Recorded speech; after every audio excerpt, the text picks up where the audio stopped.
दीन दुखियों में देवी है आए, ये अमीरों को क्यों ना सताए। बिल्कुल ऐसा ही तो हो रहा है। कभी इस बात को नोट करना आप कि जो गरीब है, जो नीचे तबके के लोग हैं आर्थिक रूप से या सामाजिक रूप से, उनके अंदर ही भूत प्रेत, देवी, भैरू जी या कोई बाबा आता है। वाई? क्यों? वो भूत प्रेत, देवी या बाबा किसी अमीर के अंदर जल्दी से आपको नहीं दिखेगा। क्या कहेंगे इसको आप? शिक्षा का अभाव? नहीं, शिक्षित लोग भी ऐसा पाखंड करते हुए आपको दिख जाएंगे। दरअसल बात यह है कि जितनी विज्ञान से आप नजदीकी बढ़ाएंगे, उतना ही इन चीजों से आप मुक्त होते चले जाएंगे। लेकिन बात यह है ना कि वो कहते हैं कि एक ही लकीर पर चलना। भेड़ों का झुंड जो होता है, सारी भेड़ें एक ही चाल में चलती हैं। बस वही हो रहा है। मुझे कोई ये बताए कि गरीब तो बेचारा गरीब है ही, आर्थिक रूप से भी, सामाजिक रूप से भी, जैसे भी। अब कोई देवी देवता, भैरू जी या कोई भूत प्रेत उनके अंदर आएगा तो उसे क्या मिलेगा? जो बेचारा खुद भूखा नंगा है, उसके पास आकर क्या मिलेगा? वो किसी अमीर के पास जाए ना, जहां पर 56 भोग उसको मिलेंगे। लेकिन नहीं। और फिर कहते हैं गरीबी है, गरीबी है, गरीबी। गरीबी क्यों ना हो? विज्ञान के साथ चल नहीं रहे हो। ओपरा पराया, भूत प्रेत, टोना टोटका, बड़ा ताज्जुब होता है। 21वीं सदी में हम जी रहे हैं, लेकिन हो क्या रहा है?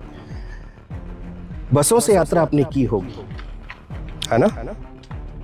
बसों की खिड़कियों में, शीशों पर इतनी इतनी साइज के पोस्टर लगे हुए मिलेंगे आपको। मूठ स्पेशलिस्ट, मूठ करनी, जादू टोना, प्रेम विवाह, विदेश यात्रा,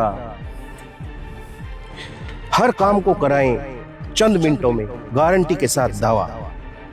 कहीं लिखा होता है खान बाबा बंगाली। और उन पर्चों पर जो बसों में लगे हुए हैं, उन पर गारंटीड समाधान बताया जाता है कि आपके ऊपर किसी ने जादू टोना कर दिया, मूठ करनी कर दी है, प्रेम विवाह नहीं हो पा रहा है, नौकरी ना लगना, विदेश यात्रा, दुश्मन को घर बैठे हराएं। क्या है ये सब? अगर ऐसा होता है तो मैं एक बात आपसे पूछना चाहता हूं। Elon Musk, Narendra Modi, Barack Obama, बहुत सारी गणमान्य हस्तियां हैं, सेलिब्रिटीज हैं, बड़े बड़े नेता, बड़े बड़े एक्टर्स, तो ये तो 2 मिनट में मिट्टी में मिला दिए जाएंगे अगर दूर से ही जादू टोना होता तो। लेकिन ऐसा नहीं है। मैं आपसे अनुरोध करता हूं, विज्ञान के साथ जितनी नजदीकी आप रखेंगे, उतना ही आपके लिए फायदेमंद रहेगा। और इन कुचक्रों से, पाखंड से, आडंबरों से आप निकल जाएंगे। ये जो पीली पीली सरसों आप देख रहे हैं, क्या है? ये प्रकृति का रंग है, ये नेचुरल है, येलो यानी पीला। लेकिन लोगों ने दिमाग में अपने अपने रंग बना रखे हैं और रंगों को भी बांट लिया है। कोई अपना पीला रंग लेके बैठा है, कोई लाल रंग लेके बैठा है, कोई हरा रंग लेके बैठा है। अब बताओ, तुमने धरती को तो बांट ही लिया था, रंगों को भी बांट लिया। कमाल की बात है। चेहरा लाल कर लेंगे सिंदूर से और बोलेंगे मुझ में हनुमान जी आ गए, मुझ में बालाजी आ गए, मुझ में देवी आ गई। हाथों को लाल कर लेते हैं, मेहंदी लगाते हैं। पता नहीं आदमी है या औरत है, समझ में नहीं आता, आदमी है या औरत है। तन आदमी का है और पोशाक स्त्री की पहन रखी है, नहीं समझ में आता। बट एक चीज समझ में आती है कि ये जितने भी लोग हैं जो पाखंड से घिरे हुए हैं, इनका भविष्य उज्जवल तो नहीं है, अंधकार में इनका भविष्य है। ये इतनी मेहनत यदि पाखंड को छोड़कर सच में धरातल पे यथार्थ में मेहनत करें, अच्छे पढ़े लिखे, विज्ञान से नजदीकी बढ़ाएं, तो गारंटी के साथ मैं कहता हूं आगे बढ़ने से कोई नहीं रोक सकता। अंधकार को उजाले में बदल सकते हैं। और ये सुधीरा एक चैलेंज करता है दुनिया के सभी तांत्रिकों से, तथा कथित बाबाओं से, ये जो अपनी मंडी खोल के बैठे हैं, दरबार खोल के बैठे हैं, कि अगर भूत प्रेत बुलाना जानते हो, देवी देवताओं को बुलाना जानते हो, तो एक काम करो ना, हमारी आर्मी फौज बॉर्डर पे है, सर्दी में बेचारी कितनी परेशान होती है, गर्मी में कितनी परेशान होती है, उनको इधर बुला लो, देवी देवता को छोड़ दो बॉर्डर पे, भूत प्रेतों को छोड़ दो पाकिस्तान के लिए, चाइना के लिए, जो बार बार हमारी जमीन पर कब्जा करते हैं, लेकिन वहां पर इनका तंत्र मंत्र फेल हो जाता है। और इन लोगों ने जनता को भ्रमित कर रखा है, किसी की किडनी फेल हो गई, लीवर फेल हो गया, या शरीर में कोई और रोग हो गया, तो शर्त या दावा करते हैं कि हम ठीक कर देंगे। ये तो कोई ऊपरी हवा है जिसकी वजह से शरीर में ये रोग बढ़ा है। जो झाड़ फूंक करके, फूंक मार के आपका इलाज कर रहा है, उसका शरीर देखना कभी, खुद की सांस नहीं आ रही, सांस का पंखा थर थरा रहा है उसका, और वो आपका इलाज करने चला है। कमाल की बात है। और मैं एक बात आपसे और कहना चाहता हूं, इस बात को कोई धार्मिकता पर मत लेना, ये बात सिर्फ और सिर्फ जानकारी के लिए बता रहा हूं मैं आपको, अपने से जोड़ने की जरूरत नहीं है। मंदिर में हर समय, ज्यादातर समय कौन होता है भगवान के पास, भगवान की मूर्ति के पास कौन होता है? पुजारी होता है। मस्जिद में सबसे नजदीक जो इबादत खाना है, उसमें सबसे लंबे समय तक कौन रहता है, दिन या रात? एक मौलवी। तो अगर मंदिर का पुजारी भगवान के सबसे नजदीक रहता है, मस्जिद का मौलवी खुदा के सबसे नजदीक रहता है, तो एक भी 100 अमीर लोगों की श्रेणी में क्यों नहीं है कोई भी पुजारी या कोई भी मौलवी? ये तो सबसे ज्यादा अमीर होने चाहिए थे, लेकिन क्यों? एक्चुअली एक मूवी आई थी थोड़े दिन पहले, कुछ साल पहले, पीके में एक जुमला बार बार दोहराया जाता था कि कोई फिरकी ले रहा है, फिरकी ले रहा है, सच में ही फिरकी ले रहे हैं। उसको पाने का रास्ता सबसे सरल है, सबसे आसान है। क्या करना है? कोई मंदिर, मस्जिद, चर्च, गुरुद्वारा कहीं जाने की जरूरत नहीं है। उसको पाने का सबसे सरल रास्ता जो है वो ये है कि घट में तेरे भगवान है, घट में तेरे खुदा है। अपने अंदर झांक, ए इंसान तू खुद को जान। लेकिन नहीं, इंसान खुद को जानने की बजाय दूसरों को जानने में लगा है, पत्थरों को जानने में लगा है।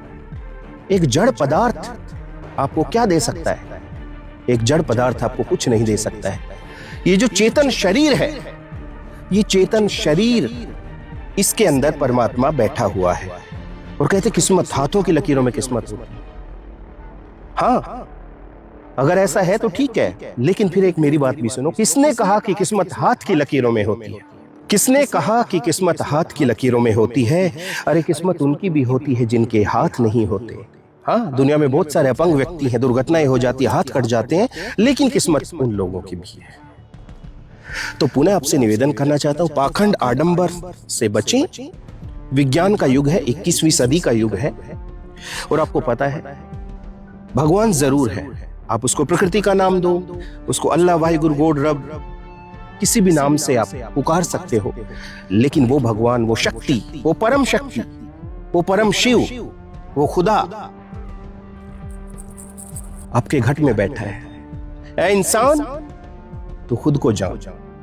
और आपको एक बात और बता देता हूं, प्रकृति इतनी गहरी है, जो लोग दावा करते हैं, खासकर ये तथाकथित बाबा, कि हमने धरती को जान लिया है, उधर स्वर्ग है, उधर नरक है। तो मेरे भाई, पहली बात तो यह है कि स्वर्ग या नरक कौन देख पाता है? जो मर गया है। और जो आदमी मर गया, वो कैसे आपको बताएगा कि स्वर्ग नरक कैसा है? उसके लिए मरना पड़ेगा। यदि स्वर्ग या नरक देखना चाहते हो तो उसके लिए आपको मरना पड़ेगा। मैं आपको बता दूं कि नहीं, स्वर्ग का कलर ऐसा होता है, येलो कलर का ऐसा है। नहीं, मैं मरा नहीं। जबकि असलियत यह है कि मरने के बाद पूरा सिस्टम खत्म। कुछ जला दिए जाते हैं, कुछ दफना दिए जाते हैं। मरते के साथ ही मिट्टी, कहानी खत्म। कोई स्वर्ग नरक नहीं है। हाँ, स्वर्ग नरक है, वो कैसा है मैं बता देता हूं आपको। स्वर्ग यदि आप अच्छे काम कर रहे हो और अच्छे आनंद की अनुभूति प्राप्त कर रहे हो तो ये स्वर्ग है। सुख की अनुभूति प्राप्त करना ही स्वर्ग है, दुख की अनुभूति प्राप्त करना ही नरक है। आप बुरे कर्म करने लग जाओ यहां पर धरती पर, आपको बहुत सारे कष्ट होने लगेंगे, यही नरक है। तो मेरे दोस्तों ऊपर कुछ नहीं है, स्वर्ग नरक कुछ भी नहीं है, यहीं पे स्वर्ग यहीं पे नरक, और ये हमारे हाथ में होता है। 20% समस्याओं को छोड़ दिया जाए, 20% समस्याएं कौन सी हैं? बाढ़ आना, भूकंप आना, ओलावृष्टि, ठीक है, कहीं धरती फट गई, कुछ भी हादसा हो जाना, प्राकृतिक आपदा आ जाना, हम गाड़ी चला रहे हैं 100 की स्पीड एक सिंगल रोड पर, या नशे में गाड़ी चला रहे हैं, तो ये हम मौत को खुद दावत दे रहे हैं, आमंत्रित कर रहे हैं। तो 80% जो हमारे पास है हम उसको संभाल सकते हैं, बाकी राम भरोसे होता है, ऊपर वाले के भरोसा होता है। तो यही स्वर्ग है, यही नरक है। जीवन जीने का उद्देश्य क्या है? जीवन जीने का उद्देश्य आज तक कोई समझ ही नहीं पाया है। तथा कथित बाबा बोलते हैं कि नहीं मोक्ष की प्राप्ति होगी, ये प्राप्ति होगी, वो प्राप्ति होगी। मोक्ष का अर्थ है सुख की अनुभूति प्राप्त करना, पूरे जीवन में सुखी रहने की कोशिश करना, हरदम पॉजिटिव फील करना, ये मोक्ष होता है। ऐसा नहीं है कि आपको आकाश में ले जाया जाएगा, फिर आपका रजिस्टर कोई लेके बैठा है, फिर ये कि कितने कर्म किए कितने नहीं किए। और एक बात और है कि नहीं नरक में जाना पड़ेगा तो बुरे कर्म मत करो, ऐसा नहीं है। तुम उससे डर के, नरक से डर के यदि अच्छे कार्य कर रहे हो तो ये कोई तुक वाली बात नहीं। तुम अच्छे कार्य इसलिए करो कि इस धरती पर ही तुम्हें स्वर्ग देखने को मिल जाए, इस धरती पर ही तुम्हें जन्नत देखने को मिल जाए, ठीक है ना। तो आज के लिए इतना ही। मेरे इस वीडियो का मकसद किसी भी व्यक्ति, जाति, धर्म, संप्रदाय की निजी भावनाओं को ठेस पहुंचाना नहीं। शुरू से लेके अब तक, जब तक मैंने वीडियो बनाने का सिलसिला शुरू किया था, उस दिन से लेकर आज तक सिर्फ एक ही बात का संदेश मैं देता हूं कि सुख से जियो, सभी लोगों से प्रेम करो, इंसान की एक जात इंसानियत, किसी से भेदभाव मत करो, नफरत मत करो, अच्छे को अच्छा कहो, बुरे को बुरा कहो। यही जीवन है। ये जीवन इतना गहरा है, ना इसको कोई आज तक जान पाया है और शायद ना कोई जान पाएगा। जो लोग कथित दावा करते हैं कि ये है ऊपर, वो है, कोई फायदा नहीं। और ये जीवन तो इतना गहरा सागर है कि आप कुछ खोज करेंगे, उसमें डूबेंगे, जानने की कोशिश करेंगे तो डूब के रह जाएंगे। इसलिए बेहतर है कि सरलता के साथ जीवन जियो। देखो, ये आपके ऊपर डिपेंड करता है, आपके ऊपर निर्भर करता है कि जीवन को किस नजरिए से देखते हैं। अगर आप जीवन को बहुत ऐसा जटिल समझेंगे तो सच में जटिल है, और जीवन को बहुत सरल तरीके से देखेंगे तो सच में सरल है। तो सरल वाले नजरिए पे जाओ ना। ठीक है, तो आज के लिए इतना ही। मिलता है सुधीरा किसी और वीडियो में, तब तक के लिए अपना ध्यान रखना। मेरी कही गई बातें अच्छी और सच्ची लगी हो तो शेयर कर देना, नहीं तो कोई बात नहीं है। मेरा काम है कहना जो मुझे समझ में आता है।